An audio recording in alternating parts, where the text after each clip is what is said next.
it's me, Alex, the name mentor, and I am here with the bestest guestest today, Taylor from What's in a Baby Name, the famous TikTok baby namer who's like flitting all around the globe talking about baby names, and I like put a dart in her cape and said, "You've got to have a conversation with me." Taylor is such a fun person for me to like riff with about baby names because she has such a kind heart and such an amazing perspective, and we see kind of the same things.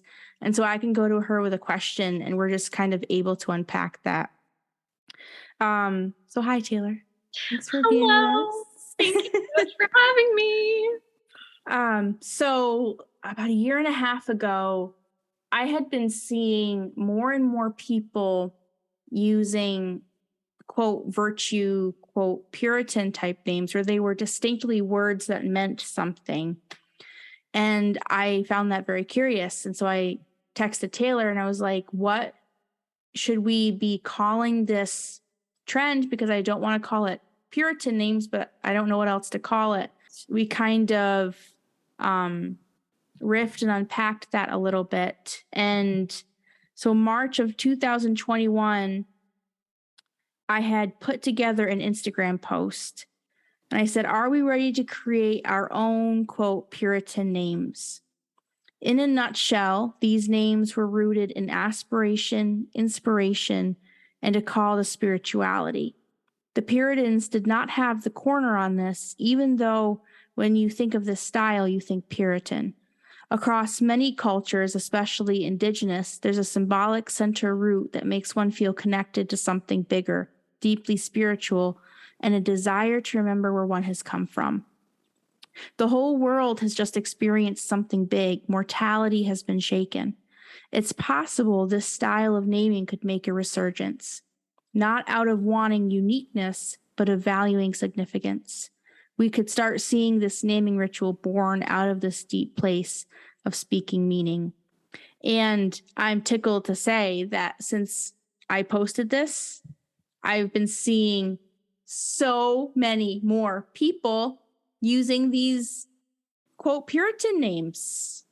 It's so exciting to see because it has been such an untapped source of inspiration.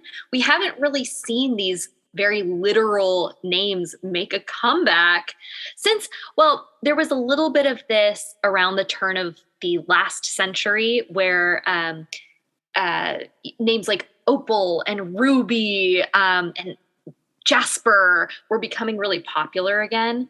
So gemstone names were kind of coming back, but like virtue names have, other than maybe grace and joy, like those have not really been coming back since the puritanical times. So for me, Puritan naming is this like the same period as the Pilgrims. So 1600s, 1700s, this massive, like we're coming over here for religious freedom. I mean, there was a little boy named Peregrine on the Mayflower, and I definitely dig that. But then I'm obsessed with Peregrine. Oh, I love it so much. There's another baby namer who named one of her sons Peregrine and calls him Pip. Oh my God. And I'm here for it 1,000,000%. She's got the best names ever. Oh, that's so cute. That's really adorable. So like they had some of the Puritan names was Joe Breaked Out of the Ashes. Okay, so this is just one of my favorites. Like, It's just so Puritan. It is. Job raked out of the ashes. Somebody was literally named that, and I want to know what his nickname was. Wait, was this the one whose brother was, I have this written down somewhere. It's something crazy. Damned barebone. Thou shalt not be damned or something like that. Yeah. Yeah. Humiliation. Abstinence, which I think is horrific. Killson. Abstinence is kind of an ironic name for a baby, just because baby is born out of the opposite of abstinence. Like you are literally the product of not abstinence. Yeah, there's some really, really crazy pilgrim names. So, you know, Here I there's found it. the nicer ones like praise God and joy in sorrow. But then there are like the crazy ones like fear God. Fear God was a name. Yeah. So I think the most infamous Puritan name is if Christ had not died for thee, thou hadst been damned. Whole first name. That's just wild. That's wild. I just hope like his brothers call him damn it or something like that. You know what I mean? Like, well, that's the thing. Like, at what point did like damn it become a swear word? And like, were they punished if in that time it was a swear word, but that's actually your name? Like, are you allowed to use swear words as kids if that's your brother's name? Like, what are the rules around that? Yeah. Well, the Puritans were like, bless their hearts, a little bit messed up. You know, like you hear about if you were snoozing in church, they'd whack you on the head with a pole or like tickle your nose. But then like they had some other horrifying, it was really weird stuff. Really weird stuff. Like definitely zealots. And it was done with this religious like trying to be holy and perfect and putting this mantle on their children. So I think that's why Puritan names kind of leave a bad taste in your mouth because it represents the weirdness, but it also represents people believed something and wanted to pass that on to their kids. Like you had some freaky deaky people naming their kids abstinence, but then you had people naming their kids thankful and peregrine. And I find that so beautiful. Yes. And, you know, so when I had texted you, like, what do we even call this name trend? We got talking too about the Indigenous are also super deep into this culture with this name symbolism and like you mean something, your name means something. And man, it's deep to unpack this. Yeah, because there's such a,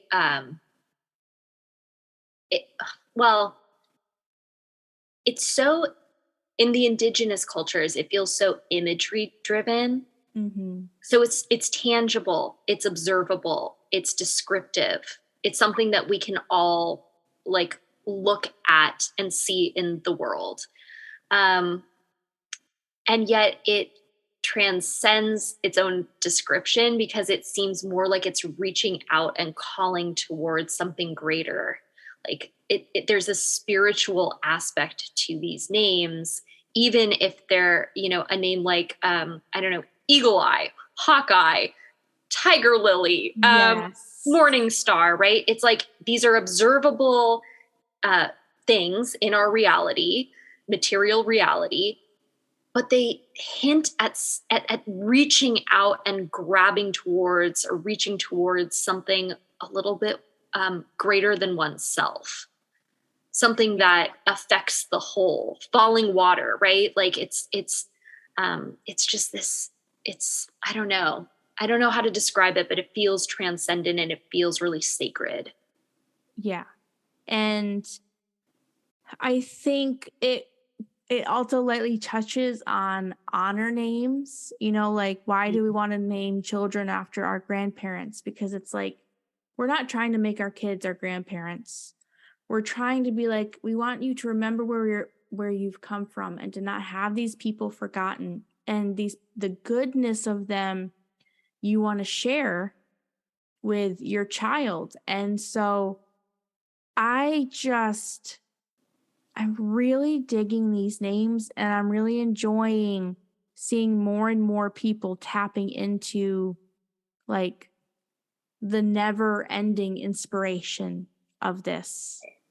I saw somebody named their son Given, and a gal I follow on Instagram just named her daughter Promise. And I think it's so beautiful. Like we're not naming kids Chastity anymore, which is probably super great. But it's not like if you're naming something chastity or thou shalt be damned or humiliation, that is a heavy handle. That's a weight, that's a burden.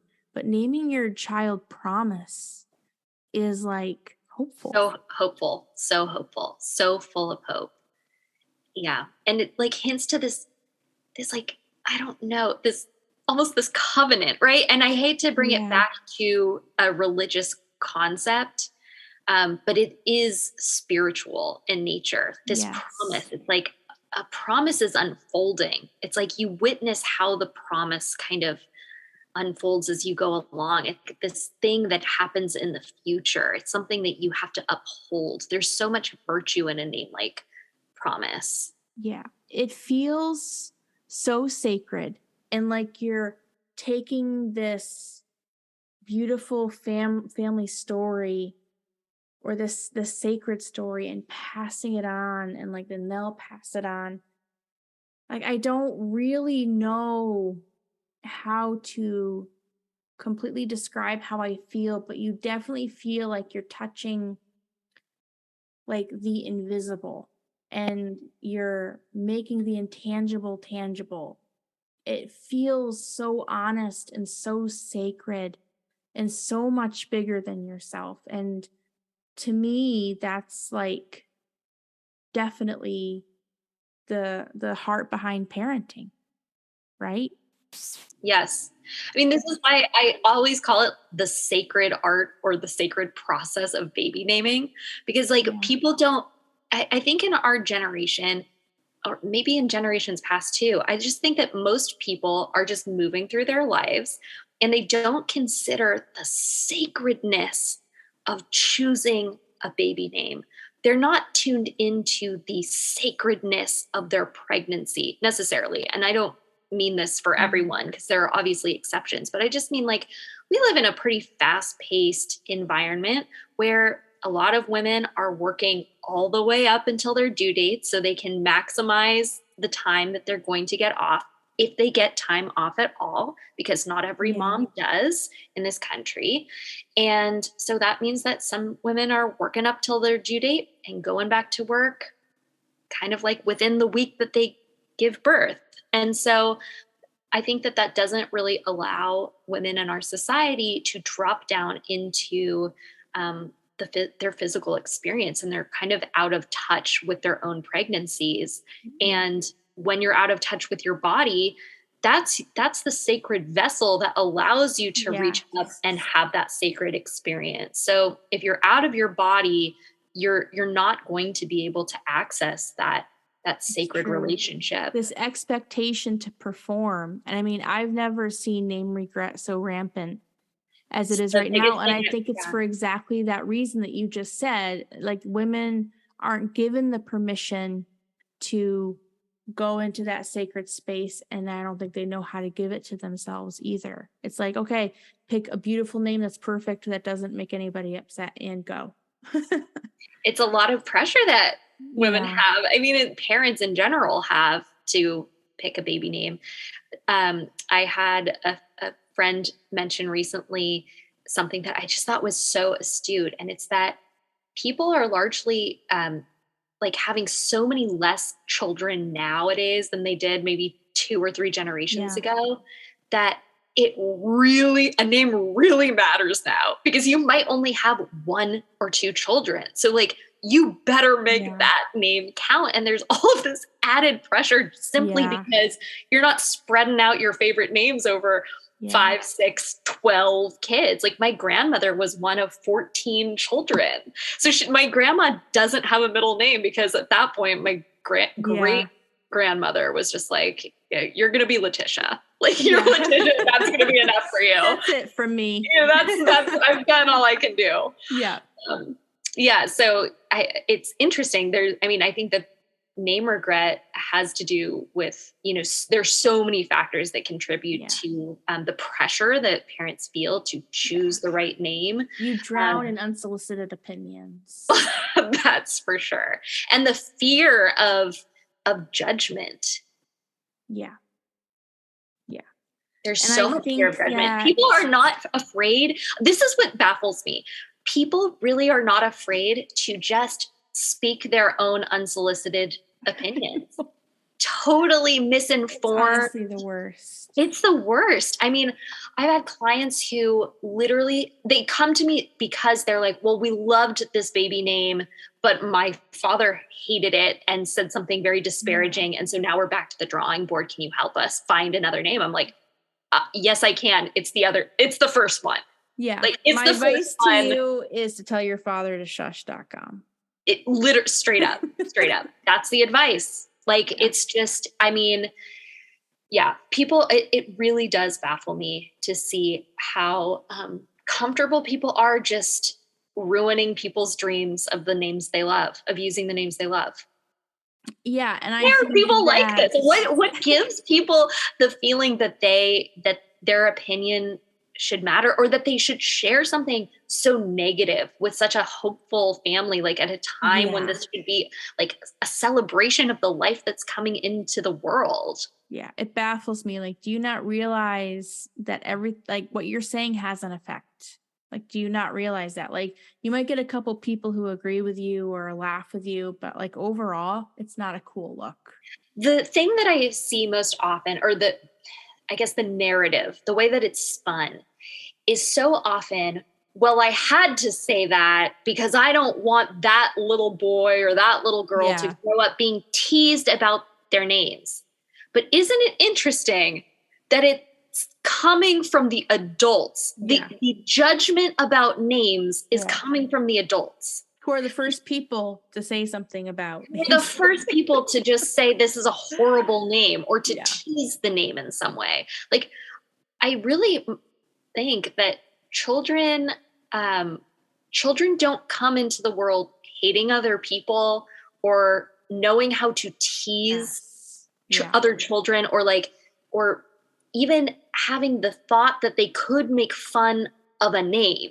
Like, why would that occur to an innocent, beautiful, angelic child, unless they are picking that up from somewhere, unless they hear criticism in their homes. It's true. And I just feel like, I mean, why are adults still talking smack on baby names?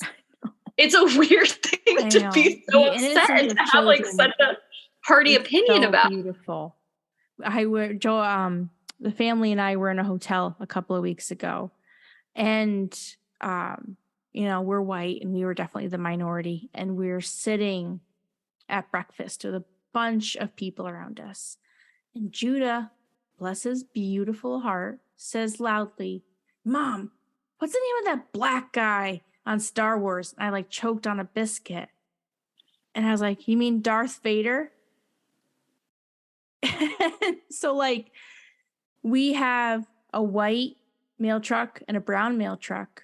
And so the male people are called by the color of the truck that they drive and not by the color of their skin. Right. But I think that's beautiful, but just not in front of strangers. Yeah, exactly. But it points to the innocence of his heart. Why would he think otherwise? Darth Vader wears an all black costume. Darth Vader isn't a stormtrooper. There's a difference. And of course it wouldn't occur to him. I mean, I mean, it's just, I think it's very, very bizarre when adults who have lived in the world, know what it means to be teased, pick names as their lane for how to, exert power and influence over others. I'm literally so over it. I would just like to get to the place where people just stop sharing their negative opinions about things in general, but then also about names. Definitely about names. Let's just start with names. Let's just start with names and see if we could maybe go from there. Yeah. If you want something to complain about, there's so many things that you could change the world with. Yeah. But just get off the pulpit. The world's bigger than you and your comfort zone. We're all entitled to our own things. And I think that people stepping out and using these virtue names, these Puritan names, is kind of like a beautiful little rebellion of coming back to, I'm naming what is close and important to this family and not feeling like you have to name so commercially. Oh my God. Isn't that beautiful? It is. I think that's why I'm so excited about it. I think that excites me a lot too. I think the thing that I love most about these modern Puritan names, we talked about, this feeling of spirituality, this of sacredness, of transcendence. And I think that the thing that I love the most is that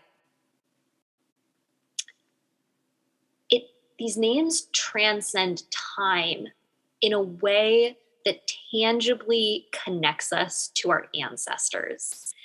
Mm-hmm. And so here's what I mean by that. So whether we're talking about the Puritans or, any indigenous culture, but like we see it with, Native Americans for sure, or with at least the anglicized version of these Native American names. Yes. What you can imagine is living in ancient times, and whether that's in modern day Japan or North America or Europe or the Middle East, it doesn't matter which continent you were on in ancient times.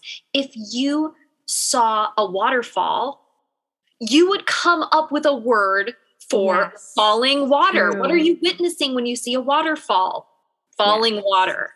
And so we have names for all of these things, right? So we see a really bright star in the morning. What are we going to call that? Well, some people came up with Venus. Some people came up with like Aphrodite. Some people just said morning star, and so it's like these names, when you just break it down to like, what is it? Morning star. Okay. That is something that our ancestors would have been able to understand. They witnessed that phenomenon with their own eye. It's not a phenomenon. Yeah. They observed that. That was a part of observable reality at every single point in history. And I think that is what I mean by sacred. There is a thread that carries us through all of time. It is completely timeless. Yeah, and I think that people having a reaction to it here in America is just a weird modern reaction. Yeah. Because it's a lot bigger than the last 100 years. It's a lot bigger than the American comfort zone. Like, it's bigger than us. It's bigger than now. And I think that's the whole point of naming your baby something, is it transcends all the baloney happening right now. Oh, yes. We got a lot of baloney to be transcending right now. Yes, we do. I've been thinking, I've really been thinking about this. Baloney. That's not a virtue name, okay? Yeah, exactly. I think that I love that you've kind of titled this conversation like Modern Puritan Names, the Value of Rebellion. I love this feeling of rebellion.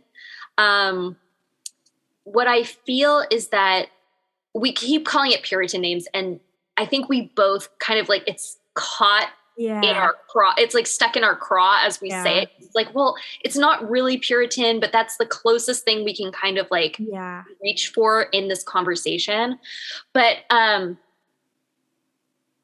do think that maybe I've been like really struggling with this, because there are a number of attributes to these names that we could talk about.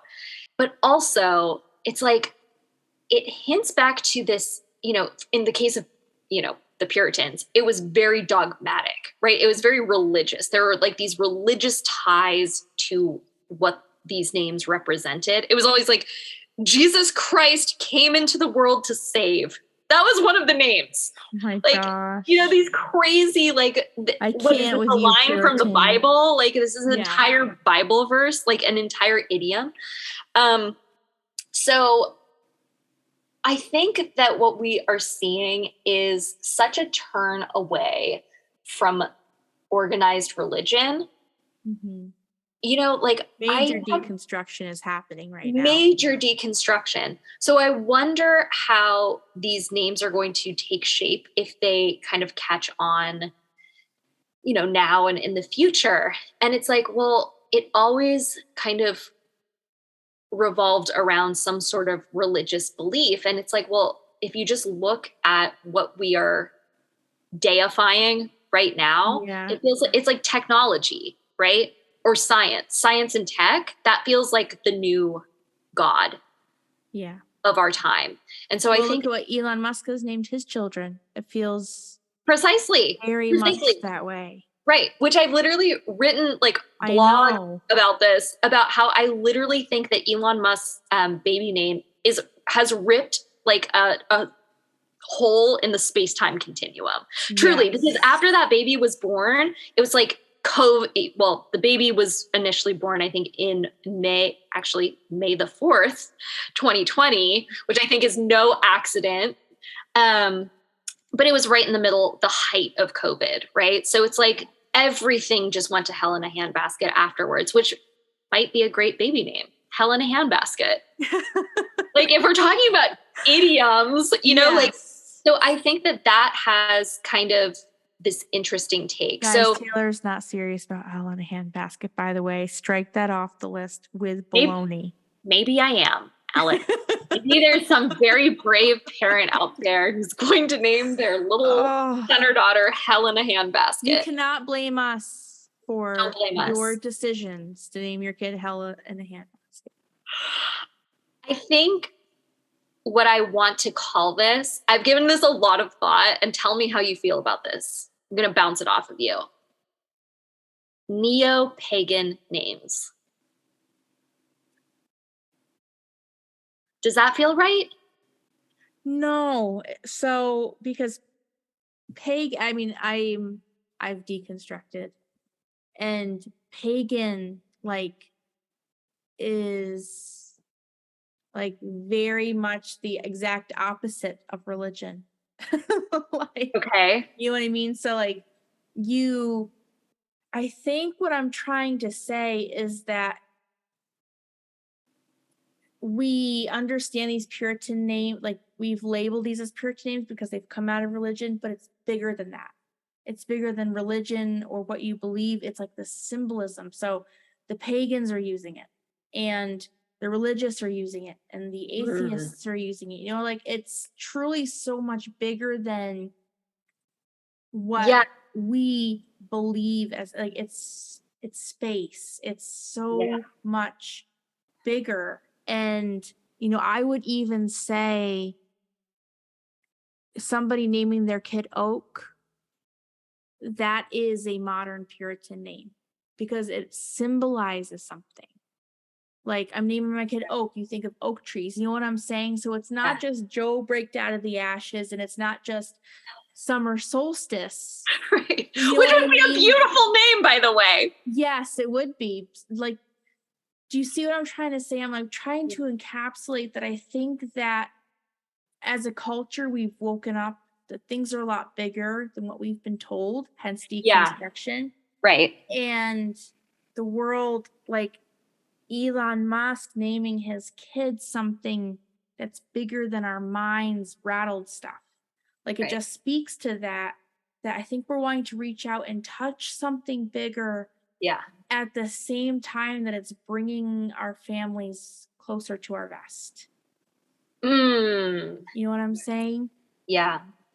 The reason why I chose pagan is because I feel this rift in society, right? We're kind of, I don't know that we're the first generation, because I think our parents were kind of like that hippie generation, but who was kind of questioning, what's our place in society? And there was the counterculture movement of the 60s and 70s. And so I don't want to say that we're kind of the first generation to be considering this, but I definitely think that there's a rift between traditional organized religion and our generation. And I think we have a weird relationship with that, because we're like, well, most of us are not going to read the Bible and take it literally.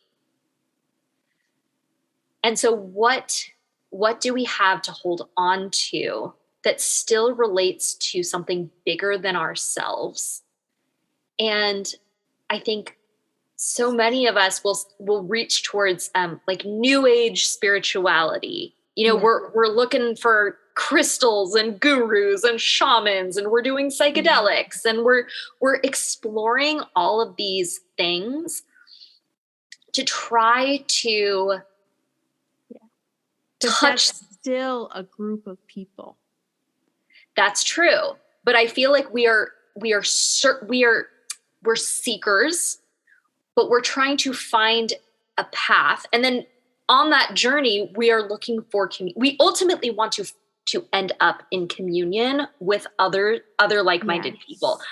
So really, it will all kind of probably come back inevitably to some sort of organized. It won't be organized religion, like dogmatic religion necessarily, but you know, I think people ultimately want to end up in some sort of community. But there's this sense of seeking, and I think it's leading us back to nature, which is why I think of pagan, right? I mean, I understand that we might conjure a certain image of what a pagan is, but I think if you look at that word more generally, of just like someone who finds themselves in in a spiritual, like in spiritual communion with nature. Well, I've always understood pagan to be, well, you have religion, which is creator with a spirit, with a spirituality, and then pagan, that was nature with a spirituality. So from my understanding was some of these rituals with even like Halloween, and you know, you look in Slavic culture, which my family is very Polish, like there's nights where they leave candles out so that the demonic doesn't come. I see. And it's very like and I'm not pagan, so if somebody is pagan listening to this, I don't want to totally butcher your beliefs. Right. From my I also don't want to appropriate some term that I'm like using it for something that it doesn't mean either. But they definitely have their rituals and their things that they do that is surrounding nature. And then you have the other side of religious, like they both are shunning each other. Yeah. And then you've got the deconstructioners who are in the middle. But I think overall, because I know people on both sides, like literally in my family, they could not be more extremely opposite. And I'm kind of sitting in the middle going, there's something, no matter what you want to call it, there is our energy or the ether or God or you know, whatever it is, whatever that thing is, all wanting to feel connected to that, because it makes us all feel connected and like we are striving for something higher. And we're wanting like that quote world peace, and I don't know, I just like, I'm seeing this, and I see it manifesting itself in baby names, but also, you know, the world's kind of in a dumpster fire right now. So I see it in baby names, but I also see it as like, as a collective, we're wanting to get some baloney taken care of, you know? I really hope someone names their kid baloney after all of this. All right, so neo-pagan off the list. We're still at modern Puritan, even though it transcends everything. So should we talk about some attributes of the names we're talking about? Yeah. Because I've kind of distilled it down to 4 things, but they kind of are intertwined, right? Okay, so number 1, they are compound words, typically. So whether we're talking about actual Puritan names or like anglicized versions of Native American names, so like a Puritan name might be River Song. Yeah, I love River Song. I know, River Song is so beautiful. I don't actually know if River Song is a Puritan name, but it seems like it could be. It was on my modern Puritan names list. I think that's where you saw it. Okay. I've never seen it before, but. Well, True Penny. I don't know. There's got to be something. Praise God. But they're compound words, right? We're taking 2 words, we're sticking them together, and we're creating a name out of 2 words, right? If you're looking at a Native American name, you might think brave eagle or morning star or tiger lily. Or laughing water. Laughing water. That's a beautiful one. Longfellow's Falling poem water. Hiawatha is exactly what I'm talking about. It's like one of my favorite poems. Like, oh, it's so good.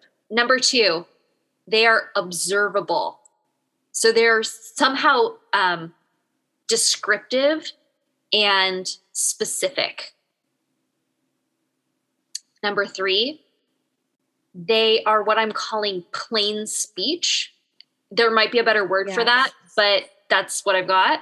So basically this is to say they are not metaphorical. And I think that you had like such a good example of this when we initially talked about it, which is like names have largely over time been kind of placeholders for their meanings. So they're metaphors for their meanings, right? So you use the example Benjamin. Benjamin is a beautiful name, but when you say the word Benjamin, it's not like saying willow, which is like, I think of a willow tree. Benjamin, you're not thinking of anything specific. But what's fascinating to this is that in the Hebrew language, it literally means son of my right hand. Correct. So it's a placeholder because you would never in conversation be like, okay, hey, son of my right hand, it's time for dinner. You know, you're not yelling that out, right? What, you don't? Well, I haven't named any babies yet, my own. So maybe I will name one of my sons, son of my right hand. But my point being is like, Benjamin is metaphorical, right? It stands in place of something longer, some longer meaning. It's a placeholder. So you don't have to yell out this, you know, this long phrase. And so to that point, Puritan names, or modern Puritan names, are plain speech. They speak to whatever it is they are, whatever image or virtue they are trying to conjure. They are universal, right? They're just plain, they're right there. And then 4th is they're imagery focused. So river song.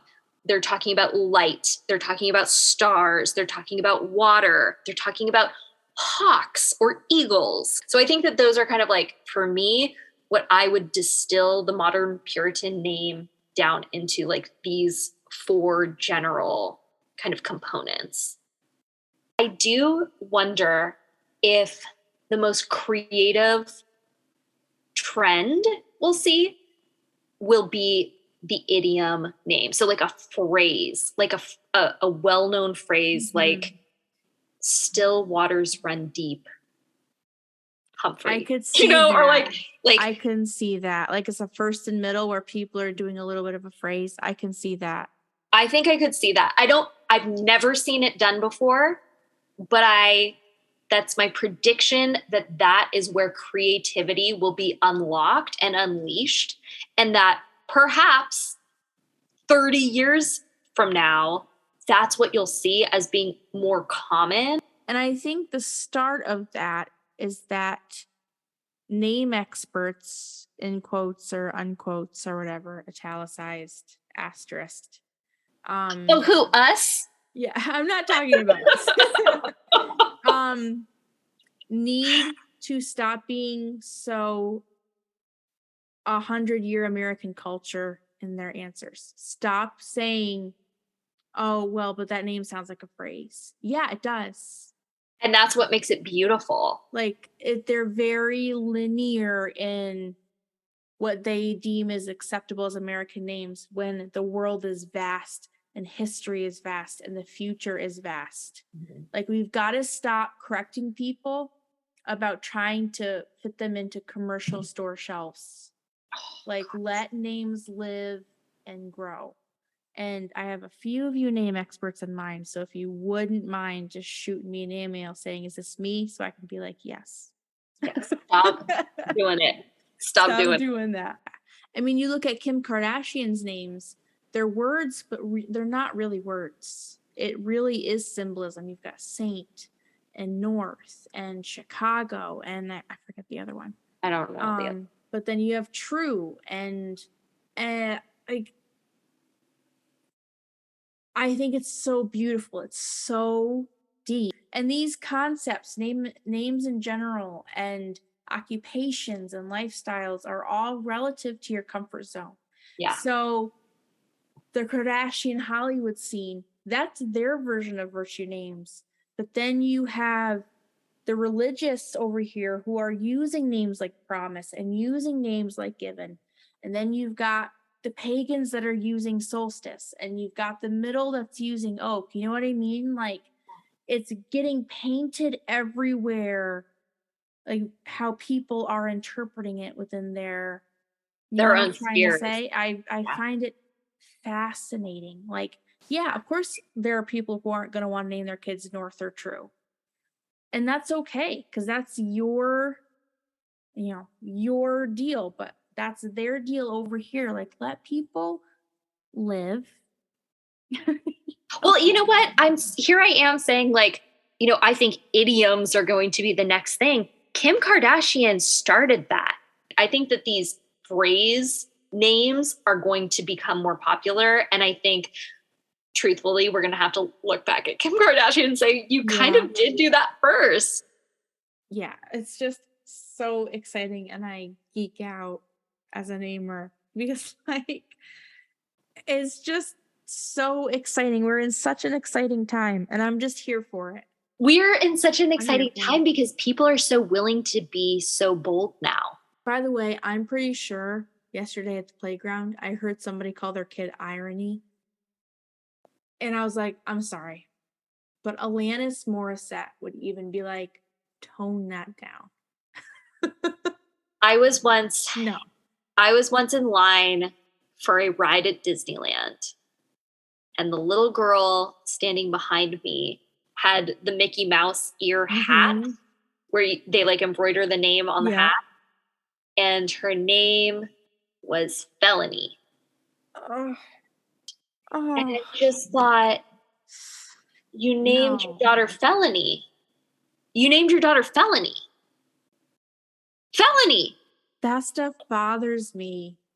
It's a controversial name. It's a controversial name. Yeah, it's hard. It's hard. It's hard to hear it. And you just feel like, there's like, it's a little cringy when you hear that. Irony. It's a tough one. I wouldn't want it to be my name. And that's how, and I wouldn't want to marry somebody with that name. And that's kind of how I gauge it.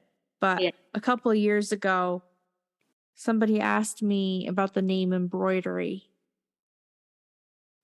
And I was like, I see where you're coming from, but I feel like it's too much. I would not want my name to be embroidery. Would you want your name to be embroidery? As someone whose name is Taylor, I feel like that's a very similar theme. But like, if you want your kid's name to be embroidery, choose Taylor. It's like a similar name in terms of like, they both have to do with stitching. But she just loved the whole sound of it and the whole vibe. And it's like, I totally understand that, but it's just too much. It's too on the nose. It's maybe a little too on the nose. Yeah, it's like, for the same reason I wouldn't suggest cross stitch. Cross, possibly. But you know what I mean? It's like, that's too much of like of a refrigerator word. Like, it's not inspirational. It's like very mechanical utility. I love that. That's such a good point. Yeah, I hear you. There does have to have a dignity with naming. Yeah. Like, you are naming a person. And there does have to, when you're compiling all the different ingredients of what makes a good name, dignity's got to be a pretty big scoop. Oh, I love that. Dignity has to be a big scoop. Yes. Thank you guys for listening. And as we unpack Puritan names, like and subscribe and leave reviews and comment. That always helps. And definitely be sure to check out Taylor on TikTok as the baby name Doula, and on Instagram as What's in a Baby Name, because if you're not, you're missing out. I'll talk to you later.